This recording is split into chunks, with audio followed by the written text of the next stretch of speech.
Hello everyone, welcome back again. आज हम discuss करेंगे Uttarakhand TET 2021 UP TET paper 1 and paper 2 के लिए, दोनों के लिए डिसीजन रहेगा। पेपर स्पेशली अगर मैं बात करूं, पेपर 1 में आता है हमारा ईवीएस का पार्ट।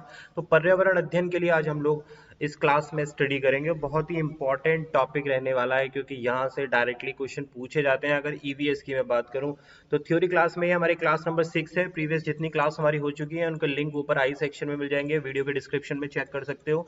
चैनल पर नए हो तो चैनल को जरूर सब्सक्राइब करके नोटिफिकेशन बेल ऑन कर लेना, क्योंकि प्रिपरेशन जारी है उत्तराखंड टेट और यूपी टेट सुपर टेट के लिए। डेली सेशंस हो रहे हैं। आज के अगर मैं टॉपिक के बारे में बात करूं तो आज का जो हमारा टॉपिक रहेगा, ये रहेगा टॉपिक है हमारा शेल्टर। अब शेल्टर को बोलते हैं हम आश्रय, और शेल्टर में हम लोग क्या चीज पढ़ने वाले हैं, टाइप्स ऑफ शेल्टर के बारे में पढ़ेंगे कि आश्रय के कितने प्रकार होते हैं। एनिमल्स और बर्ड्स के जो शेल्टर्स होते हैं, जो आश्रय होते हैं जहां वो रहते हैं, उसके बारे में स्टडी करेंगे। और मानव शेल्टर यानी कि ह्यूमन शेल्टर के बारे में स्टडी करेंगे। भाई देखो, यहाँ से बहुत बारीक बारीक क्वेश्चन जो है ईवीएस में इन्वॉल्व किए जाते हैं। तो अगर आपका थ्योरी वाला पार्ट ये कवर है, शेल्टर वाला, ये बिल्कुल as per to the syllabus हम लोग डिस्कस कर रहे हैं। अगर यहाँ से आपको ये शेल्टर वाला पोर्शन क्लियर है तो 2 से 3 नंबर आपके ईवीएस पे डेफिनेटली पक्के हैं। अगर आपने टेलीग्राम पर ज्वाइन नहीं किया तो पीडीएफ आपको टेलीग्राम पर मिल जाएगी, ज्वाइन कर लेना। अब आते हैं अपने लेक्चर पे। तो पहले समझ लेते हैं कि भाई शेल्टर होता क्या है, क्या मतलब है शेल्टर का, और जिसको हम हिंदी में बोलते हैं आश्रय, है ना। आश्रय लेना, किसी जगह पर रहना, किसी प्लेस पर रहना, क्या कहलाता है, शेल्टर कहलाता है। अब शेल्टर को और भी सिंपल लैंग्वेज में समझें कि आश्रय होता क्या है। भाई देखिए, आश्रय एक ऐसी जगह है जो ह्यूमन की बेसिक नीड्स के अंदर आती है। बेसिक नीड्स का मतलब जो प्राइमरी है ना, जो प्राथमिक आवश्यकताएं हैं जीवन जीने के लिए, जो बेसिक नीड्स हैं, उसमें आता है शेल्टर। शेल्टर के अलावा और कौन कौन सी बेसिक नीड है, प्राथमिक आवश्यकताएं हैं जीवन जीने के लिए ह्यूमंस की। भाई रहना, शेल्टर की जहां आप लोग रहते हैं। दूसरा फूड, खाना। थर्ड क्लॉथ्स यानी कि जो आप कपड़े पहनते हैं। वाटर। तो ये सब क्या है, ये सब प्राइमरी नीड्स हैं। तो उस प्राइमरी नीड्स में से, उस प्राथमिक आवश्यकता में से एक आवश्यकता है हमारे पास शेल्टर। तो शेल्टर क्या प्रोवाइड करता है, शेल्टर जो है लोगों को रहने के लिए जगह देता है, प्रोटेक्शन देता है। कहां से, जब वैद खराब मौसम की कंडीशन है, कोल्ड कंडीशन है, बहुत ज्यादा ठंड है, बहुत ज्यादा गर्मी है, तो ऐसी सारी चीजों से जो है शेल्टर बचाता है। जहां पर हम अपनी दैनिक क्रियाओं को करते हैं, डे टू डे एक्टिविटीज को करते हैं, वो क्या कहलाता है, वो चीज होती है हमारे पास शेल्टर। और शेल्टर को हम अगर दूसरी भाषा में बताएं तो होम्स, जो आपके घर होते हैं, वो क्या कहलाते हैं, आश्रय ही कहलाते हैं, शेल्टर ही कहलाते हैं। तो कंफ्यूज ना हो, रिलेट करें इसको अपनी जो आसपास का एनवायरनमेंट है उसके साथ रिलेट करते हुए चलें। तो देखिए, शेल्टर दो लोगों के लिए, ह्यूमंस के लिए भी जरूरी है, एनिमल्स के लिए भी, बर्ड्स के लिए भी, सभी जितने भी जीवित जीव हैं उनको शेल्टर की आवश्यकता पड़ती है। क्योंकि शेल्टर आपको न केवल रहने की जगह देता है बल्कि एक प्राइवेसी भी देता है आपको, और भाई सेफ्टी भी प्रोवाइड कराता है। तो ये हुई हमारी शेल्टर की बात। ठीक है, आश्रय का अर्थ जिसको हमने समझा कि भाई ये गोपनीयता भी हमें प्रदान करता है, और हमारे सामान जैसे होते हैं, जो डेली नीड्स होती हैं, उनको स्टोर करने का भी काम क्या करता है, आश्रय ही करता है। बात क्लियर हो गई होगी। नेक्स्ट बढ़ते हैं टाइप्स ऑफ शेल्टर यानी कि आश्रय के प्रकार। अब यहां से इंपॉर्टेंट चीज शुरू हो जाती है जो एग्जामिनेशन में क्वेश्चंस में पूछी जाती है, पर्यावरण अध्ययन। अगर ईवीएस की मैं बात करूं, सी टेट के जितने पुराने पेपर हैं उठा के देख लेना, इसी टॉपिक से जो हम आगे पढ़ने वाले हैं यहाँ से आपको क्वेश्चन देखने के लिए मिलेंगे। तो सेशन को स्किप मत करना, एंड तक देखना। शॉर्ट रहेगा बट बहुत ही ज्यादा इंपैक्टफुल रहेगा। एक बार पढ़ोगे दोबारा पढ़ने की जरूरत नहीं पड़ेगी। सी टेट की बात करूं मैं, यूपी टेट की बात करूं, और हम बात कर रहे हैं उत्तराखंड टेट यानी कि यू टेट की हम मैं बात करूं, तो प्रीवियस ईयर के अगर आप क्वेश्चन उठा लोगे तो शेल्टर से आपको जरूर क्वेश्चन मिलेगा। आप देखना, शेल्टर कितने प्रकार के होते हैं, दो तरीके के होते हैं। पहला होता है परमानेंट, जिसको स्थायी बोलते हैं, और दूसरा होता है टेम्परेरी, जिसको अस्थायी बोलते हैं।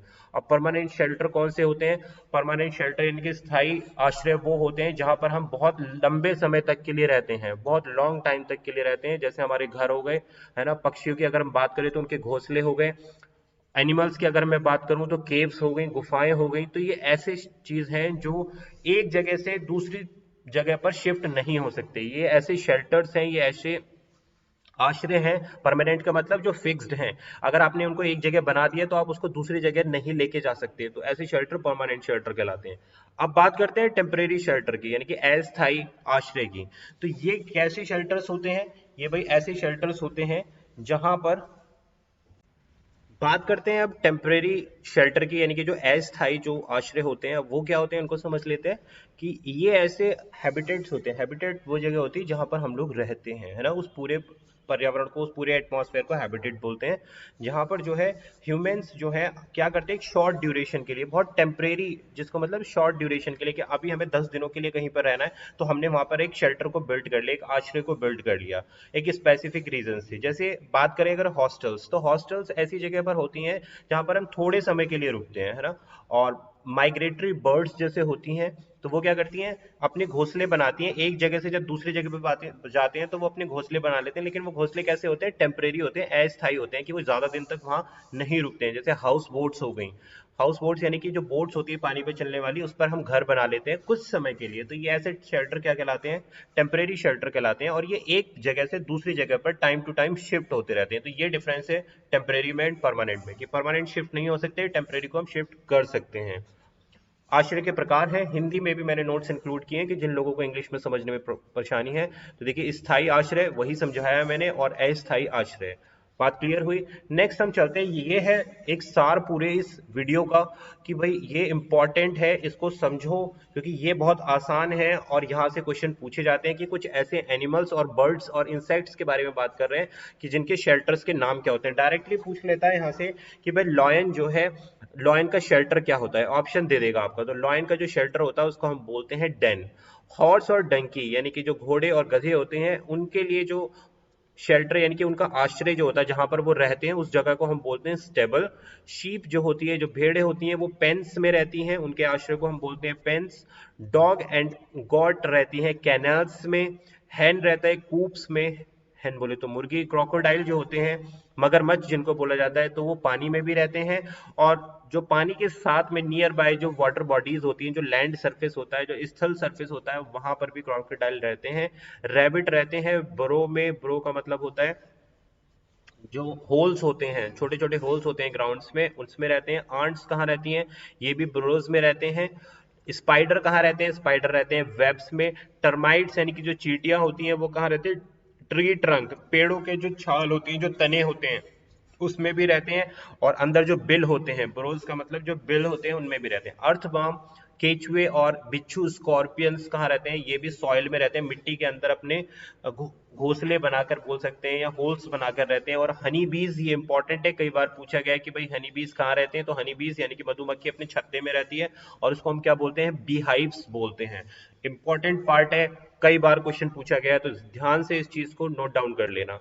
हिंदी में भी मेंशन कर दिया है मैंने कि जानवर जो है, एनिमल्स, पक्षी और कीड़े, और उनके आश्रय कहाँ कहाँ हैं। शेर मांद में, कुत्ता और बकरी कुत्ता घर में, भेड़ बाड़े में रहती है, मुर्गा दरबा में रहता है, घोड़ा और गधा अस्तबल जिसको स्टेबल बोलते हैं।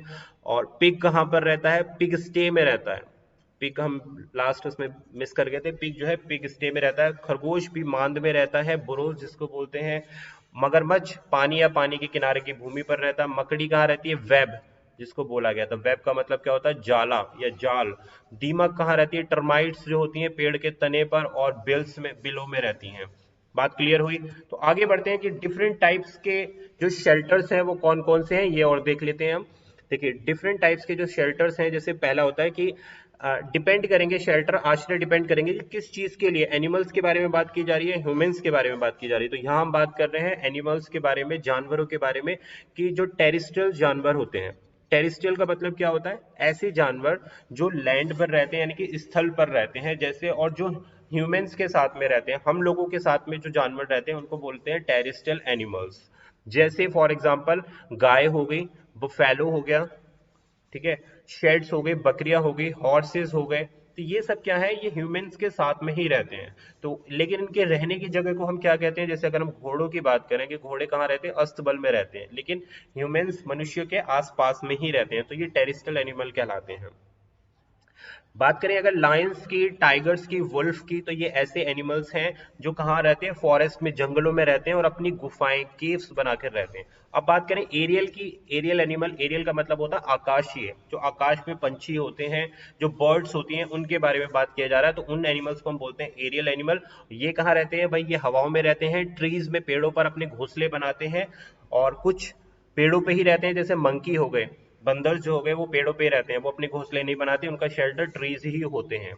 अंडरग्राउंड एनिमल्स की बात करें कि जो अंडरग्राउंड एनिमल्स होते हैं वो कहाँ रहते हैं, वो भाई घोंसले और बिल बनाकर रहते हैं, जैसे चूहे हो गए, स्नेक्स हो गए, रैबिट्स हो गए, अर्थवॉर्म हो गए, तो ये अंडरग्राउंड एनिमल्स कहलाते हैं। एक्वेटिक एनिमल्स मतलब जो जलीय जीव जंतु होते हैं वो कहाँ रहते हैं, वो पानी के अंदर ही रहते हैं, जैसे फ्रॉग हो गया, क्रोकोडाइल्स हो गया, फिशेज हो गई, बड़ी बड़ी वेल्स फिशेज हो गई, तो ये क्या है, जलीय जीव जंतु हैं और इनका शेल्टर कहाँ है भाई, पूरी जो समुद्र है या जो रिवर है, जो वाटर बॉडीज हैं, वो इनके शेल्टर कहलाते हैं। बात करते हैं अब बर्ड्स की और उनके शेल्टर्स की। यहाँ से भाई इंपॉर्टेंट बनता है आपका सेशन और ज्यादा। इंडियन रॉबिन क्या है भाई, इंडियन रॉबिन एक नाम है हमारी बर्ड का। अब इसके बारे में बहुत पूछा जाता है कि भाई ये इंडियन रॉबिन कहाँ रहता है, इसका शेल्टर क्या है, ये किस तरीके से अपने अंडे देता है, तो वो यहाँ समझ लेते हैं। तो इंडियन रॉबिन जो है अपने नेस्ट को यानी कि अपने घोंसले को कहाँ बनाता है, ये क्वेश्चन कई बार पूछा गया है। तो ये टॉप ऑफ द ट्री बनाता है, यानी कि जो पेड़ होते हैं उनके सबसे ऊपर जाकर, जो ऊंचे ऊंचे पेड़ होते हैं उनके ऊपर जाकर जो है अपना घोंसला बनाता है। और किस चीज से बनाता है भाई, ग्रास से बनाता है, सॉफ्ट ट्विंग से बनाता है, रूट यानी कि जड़ों से बनाता है, वूल से बनाता है, हेयर से बनाता है, कॉटन वूल से बनाता है, और वहां जाकर स्टोन्स के बीच में जो नेस्ट अपना घोंसला बनाएगा उसमें स्टोन्स का भी इस्तेमाल करता है, पत्थरों का भी इस्तेमाल करता है, तो वहां जाकर ये अंडे देता है इंडियन रॉबिन। अब इंडियन रॉबिन दिखने में कैसा है, ये देखिए, ये जो बर्ड है ये क्या है, यहाँ पर इंडियन रॉबिन है। टॉप ऑफ द ट्री पर जाकर ये यानी कि पेड़ों के सबसे ऊंची शाखाओं पर जाकर अपना घोंसले का निर्माण करते हैं। बात करें क्रो, कोआ, ये सभी को पता है भाई, आप आसपास इसको देख भी सकते हैं। तो क्रो क्या करता है, अपने नेस्ट कहाँ बनाता है, ये भी ट्रीज के ऊपरी हिस्से में बनाता है। किस चीज का इस्तेमाल करता है, तारों का इस्तेमाल करता है अपना घोंसला बनाने के लिए, और नेस्ट बना के देता है, घोंसला बनाता है, घास से भी बनाता है, वुड लकड़ी से भी इस्तेमाल करता है। कोयल की बात करें, कोयल आपको पता है कि बहुत ही सुरीली सुरीली जो है बर्ड है, जब ये बोलती है तो बहुत सुरीली बोलती है। तो कोयल does not make its nest, ये भी क्वेश्चन आया है कि कोयल जो है अपना घोंसला नहीं बनाती है, अपने आप नहीं बनाती। तो कोयल कहाँ पर अंडे देती है, कोयल देती है जो क्रो होता है, क्रो कोयल के लिए अंडे बना के देता है। तो कोयल कौवे के नेक्स्ट में यानी कि घोंसले में जाकर अपने अंडे देती है, और इन अंडे को सेने का काम भी कौवा ही करता है, क्रो ही करता है, यानी कि क्रो ही हैच करता है, हैचेस का मतलब अंडे को सेना। बात करें अगर स्पैरो की और पीजन की यानी कि कबूतर की, तो ये कहाँ बनाते हैं भाई, देखिए ये जो ह्यूमंस के शेल्टर होते हैं वहीं पर, जैसे वेंटिलेटर्स हो गए, है ना, कुछ शेड्स हो गए, कपबोर्ड्स हो गए, तो वहां जाकर रहते हैं, वहां अपने घोंसलों का निर्माण करते हैं पीजन्स यानी कि जो कबूतर होते हैं। नेक्स्ट आता है हमारे पास टेलर बर्ड। अब टेलर बर्ड क्या होता है, इसकी जो पीक होती है यानी कि जो इसकी चोंच होती है वो बहुत ज्यादा शार्प होती है, और ये अपने नेस्ट बनाते हैं और उसी में अपने अंडे देते हैं। तो टेलर बर्ड्स कैसी दिखती है भाई, ये है हमारे पास टेलर बर्ड। तो देखो इसकी जो चोंच है वो बहुत ज्यादा शार्प है। बात क्लियर हुई। नेक्स्ट बात करते हैं बारब्रेट एंड कॉपर स्मिथ की। तो बारब्रेट भी एक प्रकार की बर्ड है, ये है हमारे पास बारब्रेट, बहुत ही खूबसूरत बर्ड होती है ये। अब बारब्रेट क्या करती है, ये ट्रंक ऑफ द ट्री यानी कि जो पेड़ों के जो तना होता है ना उसमें जाकर अपना घोंसलों का निर्माण करती है। तो ये क्वेश्चन पूछ लिया जाता है कि बारब्रेट और कॉपर स्मिथ जो है कहाँ अपने घोंसले का निर्माण करते हैं।